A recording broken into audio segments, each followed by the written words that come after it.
1986년 경기도 화성의 한적한 농촌에서 끔찍한 사건이 발생합니다. 한 여성이 논길에서 숨진 채 발견된 것입니다. 처음에는 단순한 살인 사건처럼 보였습니다. 하지만 비슷한 사건이 같은 지역에서 반복되기 시작합니다. 그리고 경찰은 곧 깨닫게 됩니다. 이 사건은 단순한 살인이 아니라 연쇄살인이었습니다. 피해자는 어린 여학생부터 노년 여성까지 다양했습니다.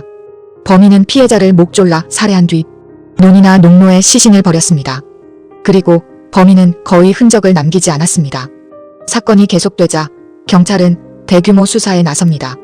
경찰과 군인, 심지어 지역 주민들까지 동원되어 논과 산을 샅샅이 뒤졌습니다.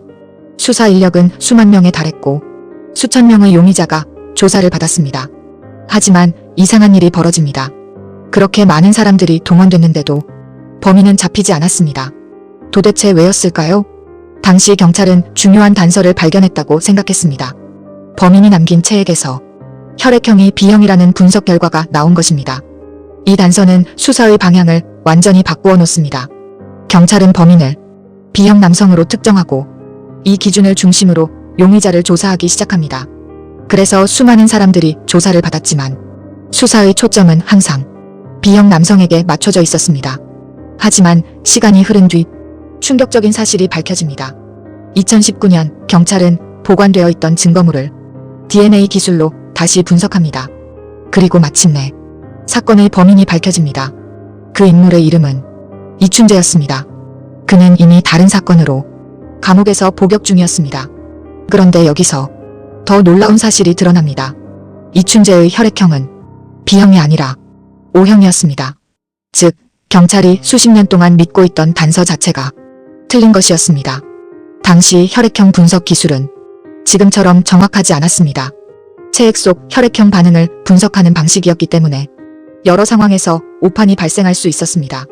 결국 잘못된 단서 하나가 수사의 방향을 완전히 바꾸어 놓았던 것입니다. 그리고 더 충격적인 사실도 있습니다. 이춘재는 사건 당시 멀리 도망친 사람이 아니었습니다. 그는 바로 그 지역 근처에서 평범한 주민처럼 살아가고 있었습니다. 경찰이 대대적인 수사를 벌이던 시기에도 그는 같은 지역에서 생활하며 뉴스를 통해 수사 상황을 지켜보고 있었습니다. 만약 당시 DNA 기술이 존재했다면 사건은 훨씬 빨리 해결되었을지도 모릅니다. 화성 연쇄살인 사건은 범인이 완벽해서 잡히지 않은 사건이 아니라 수사 기술의 한계와 잘못된 단서가 만들어낸 비극적인 사건이었습니다. 그리고 이 사건은 한국 수사 역사에서 가장 큰 교훈 중 하나로 남게 됩니다. 범인은 멀리 있지 않았습니다. 단지 그를 찾는 방법이 그 시대에는 부족했을 뿐입니다.